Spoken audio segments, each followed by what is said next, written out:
Bonjour mes frères et sœurs. Et tout d'abord, je tiens à m'excuser du silence.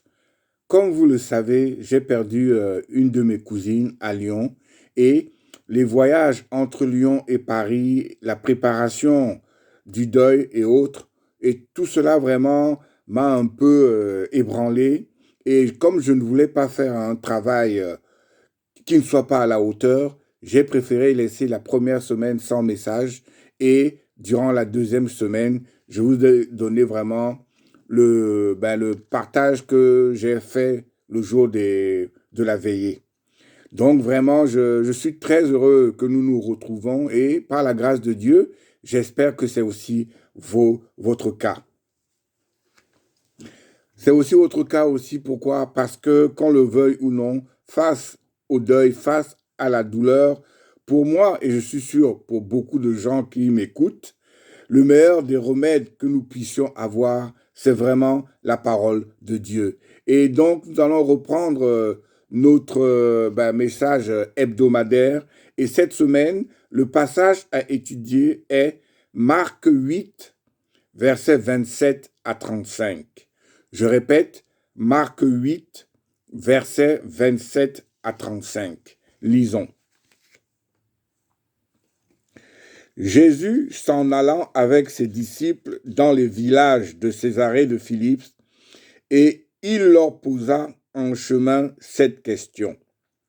Qui dit-on que je suis?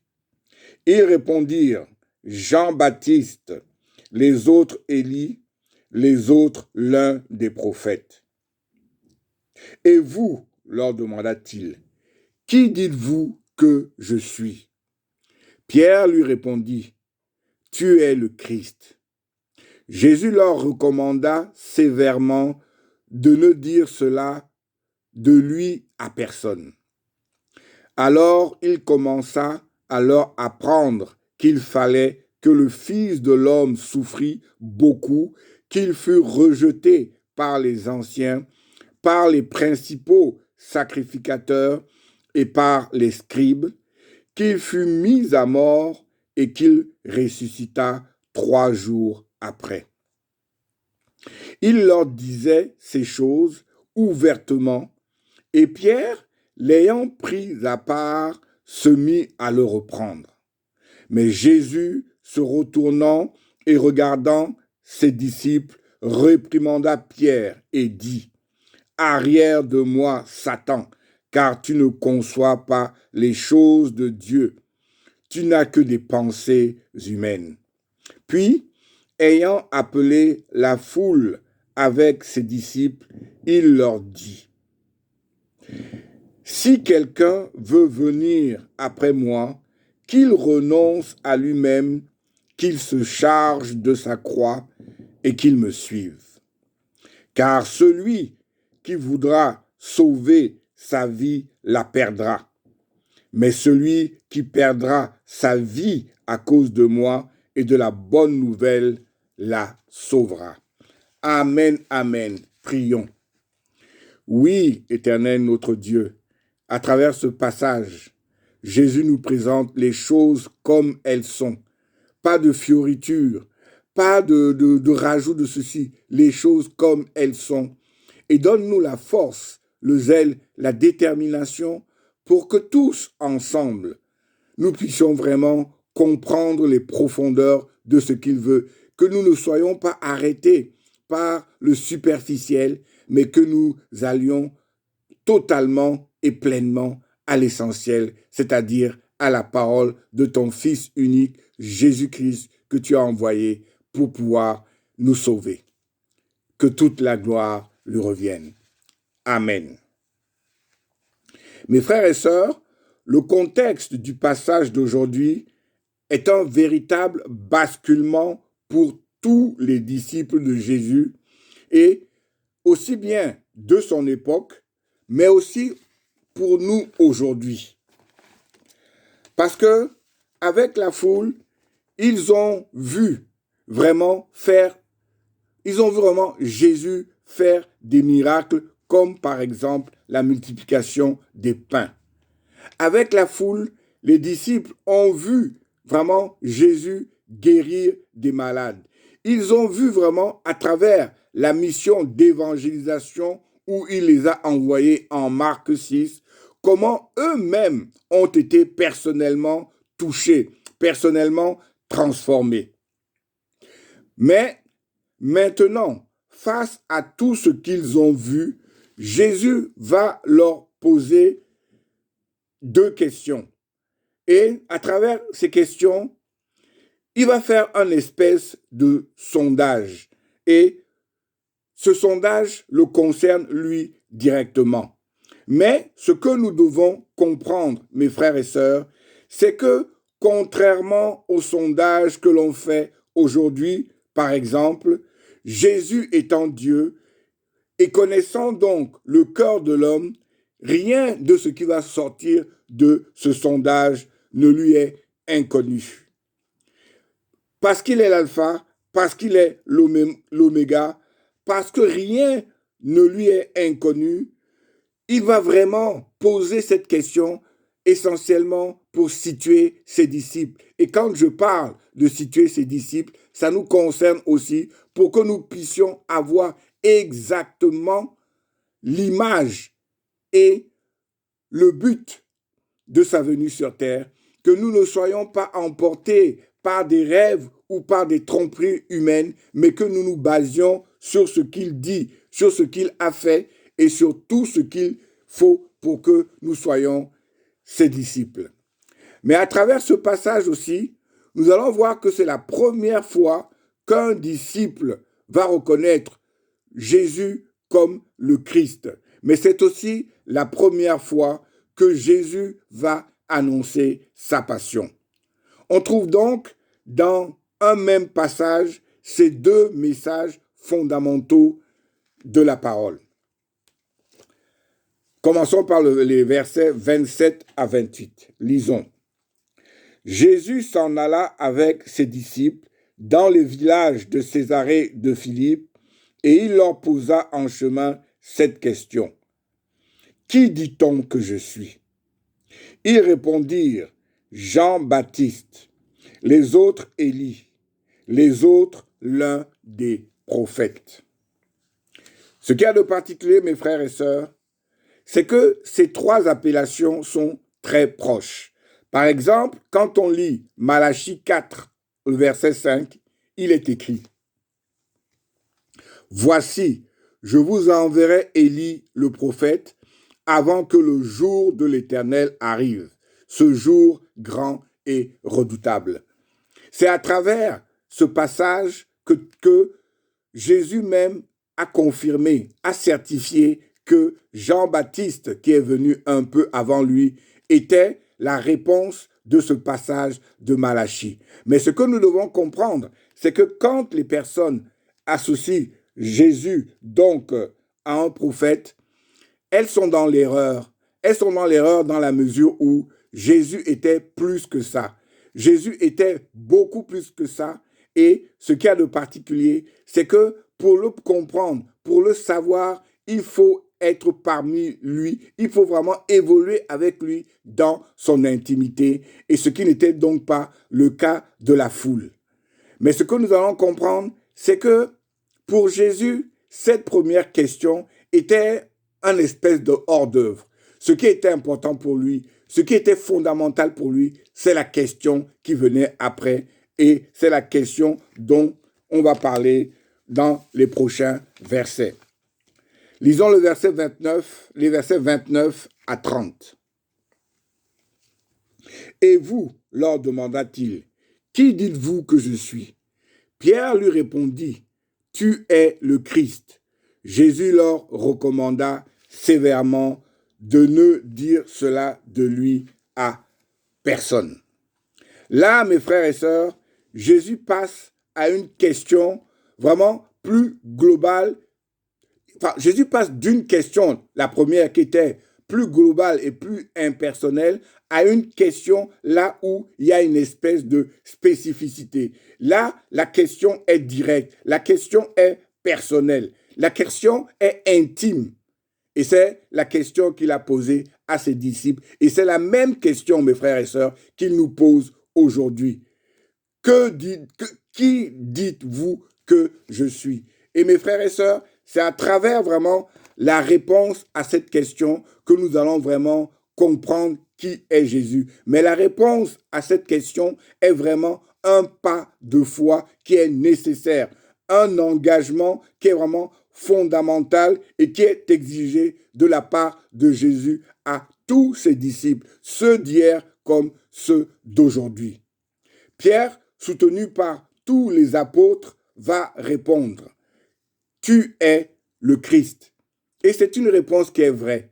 Mais ce que nous devons comprendre, c'est que autant la réponse de Pierre est vraie, autant l'image qu'il avait de Christ est totalement faussée. Quand on lit la parole de Dieu, on se rend compte qu'à travers même la Bible, il y a plusieurs images du Messie qui vont ressortir. Et ce qu'il y a de particulier, c'est qu'à l'époque de Jésus, l'image que les Juifs avaient du Messie, c'était un Messie guerrier, un Messie qui devait venir les libérer vraiment de l'esclavage des Romains. Et ce n'était pas du tout l'image que Jésus proclamait. Et il y avait une très grande différence entre cette vision et celle de Jésus. Et c'est ce qui va entraîner ce quiproquo. C'est ce qui va vraiment faire comprendre la différence entre ce que Pierre voyait, c'est-à-dire un Messie qui ressemblait au roi David et qui était venu libérer le peuple, et le Messie que Jésus représente, c'est-à-dire le serviteur souffrant.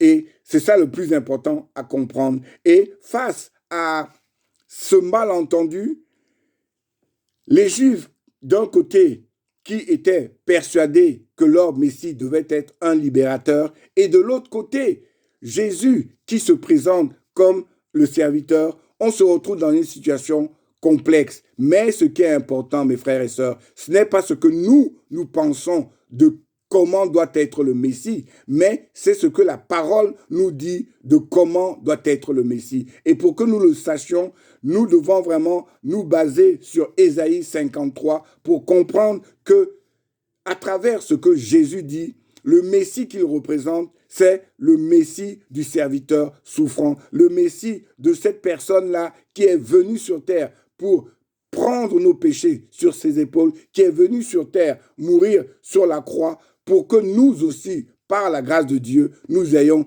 accès à ce Dieu-là. Que toute la gloire lui revienne. Le verset 31 à 32. Alors, il commença alors à apprendre qu'il fallait que le Fils de l'homme souffrit beaucoup, qu'il fût rejeté par les anciens, par les principaux sacrificateurs et par les scribes, qu'il fût mis à mort et qu'il ressuscita 3 jours après. Il leur disait ces choses ouvertement, et Pierre, l'ayant pris à part, se mit à le reprendre.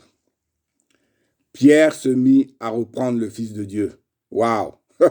En tout cas, c'est toujours comme ça quand face à certaines réalités, on ne comprend pas les choses. Et Pierre, à son époque, ne voyait pas vraiment la vision du Messie qu'était Jésus. Et nous aussi, souvent, aujourd'hui, à travers ce que certaines pasteurs ou autres nous disent, nous avons une vision falsifiée du Messie. Nous avons une vision d'un Messie qui est venu seulement pour nous guérir, d'un Messie qui est capable de nous donner tout ce dont nous avons besoin. Mais ce n'est pas ce que Jésus nous dit. Ce que Jésus nous dit, c'est qu'il est venu nous sauver. Il est venu porter vraiment nos péchés sur lui pour que par sa grâce seule, nous puissions avoir accès au Père. Et mes frères et sœurs, c'est ce Messie-là que Pierre n'a pas compris. Et c'est aussi ce Messie-là que beaucoup de gens aujourd'hui ne comprennent pas. C'est ce Messie-là que Pierre n'a pas compris et il est parti encore plus loin.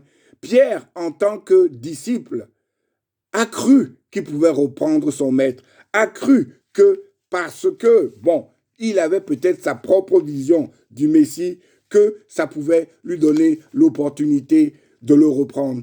Mais mes frères et sœurs, ne nous basons pas sur ce que Pierre pensait. Ne nous basons pas sur ce que probablement certains pasteurs ou prêtres aujourd'hui encore pensent, mais basons-nous sur la parole de Dieu. Basons-nous sur la parole de Dieu parce que c'est elle qui nous fait comprendre que le Messie dont nous avons besoin, le Messie que nous appelons Jésus, c'est un Messie qui est venu pour nous sauver. C'est un Messie qui est venu pour porter nos péchés. C'est un Messie qui est un serviteur fidèle qui est prêt vraiment à mourir sur la croix pour que nous aussi, par la grâce de Dieu, nous puissions avoir accès à ce Dieu-là. Ne nous méprenons pas. Il peut, dans nos vies, nous transformer, même charnellement, même humainement. Mais ce qui est important pour lui, ce qui est fondamental pour lui, ce n'est pas que nous arrangions, ce n'est pas le fait de nous aider à être mieux dans nos vies, mais c'est de nous transformer. Mais c'est de permettre par sa grâce seule que parce qu'il est présent, parce que jour après jour, nous nous tournons vers lui et que nous l'invoquons, qu'il réponde positivement à tout ce que nous demandons et qui nous permettent vraiment d'être totalement transformés spirituellement. Amen. Lisons le verset 33. Mais Jésus, se retournant et regardant ses disciples, réprimanda Pierre et dit, « Arrière de moi, Satan, car tu ne conçois pas les choses de Dieu. Tu n'as que des pensées humaines. » Tu n'as que des pensées humaines. Jésus, mes frères et sœurs, va répliquer à Pierre et va sortir vraiment l'une des paroles les plus dures que nous allons vraiment trouver dans l'Évangile.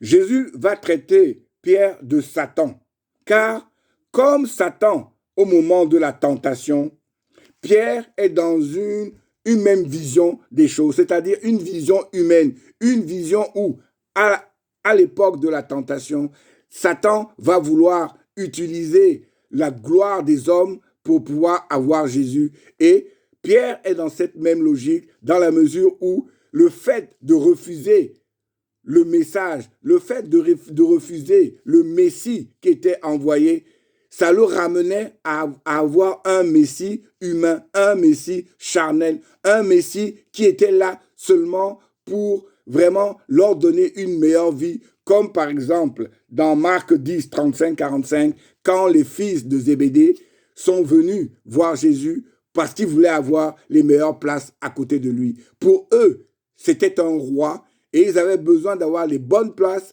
pour pouvoir vraiment profiter pleinement, profiter charnellement de ce qu'il pouvait leur donner. Mais mes frères et sœurs, ce n'est pas ce que Jésus veut. Ce que Jésus veut, c'est notre cœur. Ce que Jésus veut, c'est nous transformer totalement. Ce que Jésus veut, c'est faire de nous d'autres personnes, faire de nous des personnes qui vont aller de l'avant, des personnes qui, parce qu'elles l'ont accepté dans leur vie, vont être transformées et vont vraiment servir de base, servir de disciples, servir de témoins pour que de plus en plus de personnes, à travers nous, puissent le voir, lui.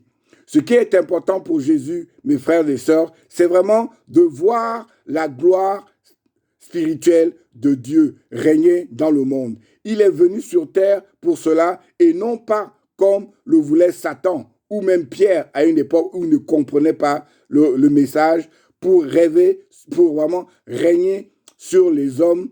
Mais par son abaissement, il va et il sera le Christ, le seul être qui est mort sur la croix et que Dieu a ressuscité. Et tout cela pour qu'il puisse vraiment servir les plans, servir les desseins de Dieu et que toute la gloire vraiment lui revienne. Verset 34.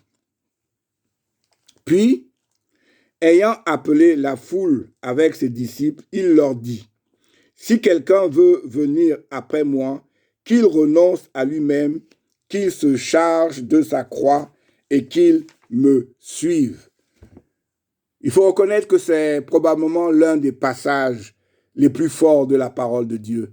Mais la question est de savoir, nous le lisons, est-ce que nous comprenons vraiment sa profondeur? Est-ce que nous le lisons pas épidermiquement parce que ce passage peut nous troubler, parce que ce passage peut nous permettre de nous poser certaines questions. Mais là encore une fois, Jésus est clair. Jésus ne joue pas avec nous. Jésus ne met pas de l'eau dans son vin. Il dit les choses comme elles sont et face à ce qu'il nous dit, nous devons les accepter ou les refuser. Avec Jésus, il n'y a pas d'ambivalence. Il n'y a pas des choses cachées. Tout est là. C'est à nous d'accepter d'être son disciple et d'être donc son témoin dès le départ. Et si nous n'acceptons pas ces paroles, eh bien, préparons-nous à passer à autre chose. Préparons-nous à passer à autre chose et ne jouons pas avec les choses. Accepter cette phrase-là, c'est prendre Jésus comme son Seigneur et Sauveur.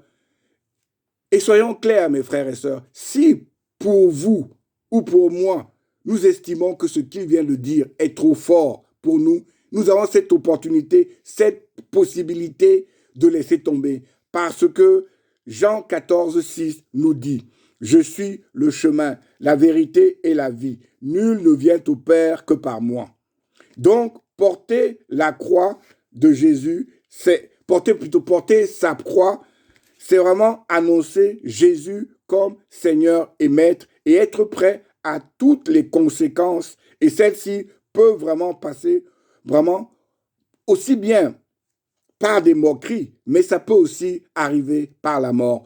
Donc, quand nous prenons cet engagement-là, prenons-le totalement, prenons-le intimement pour que par la grâce de Dieu, nous puissions voir sa gloire s'accomplir dans notre vie.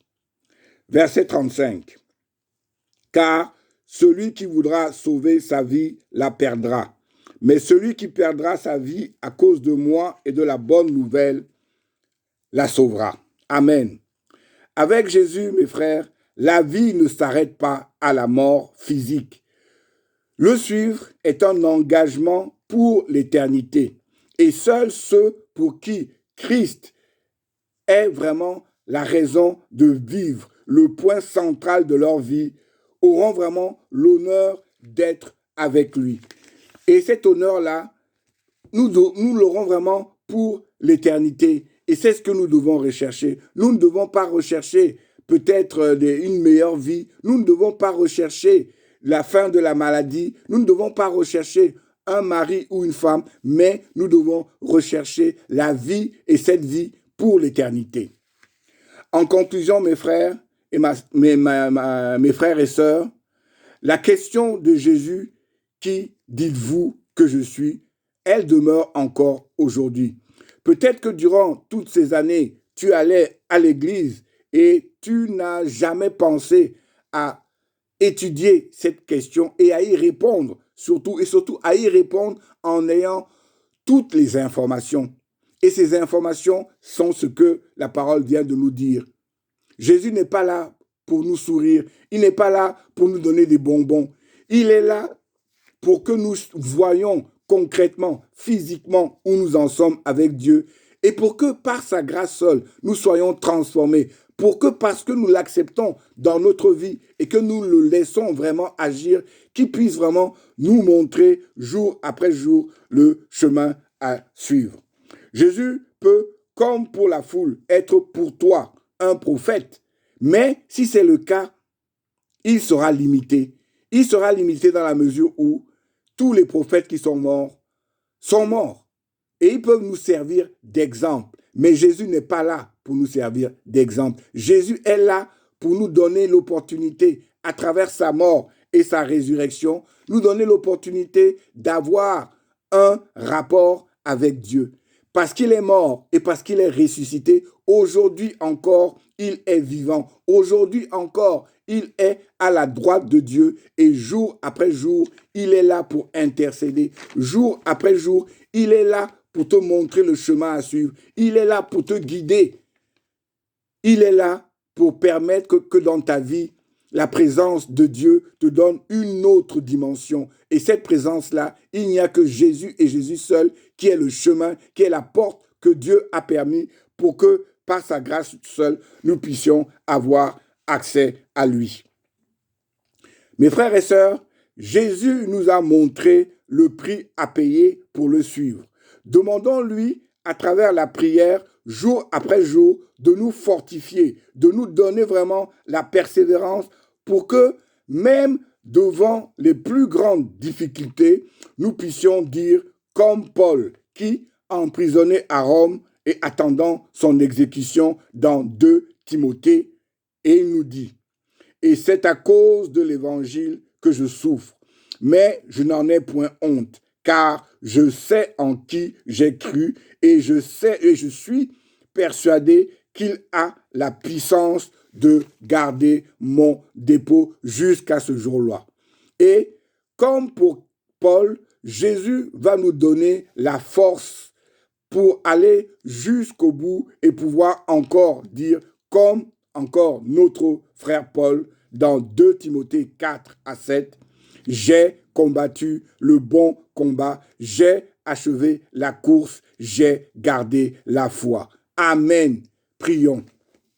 Oui, Éternel notre Dieu, ce passage est clair.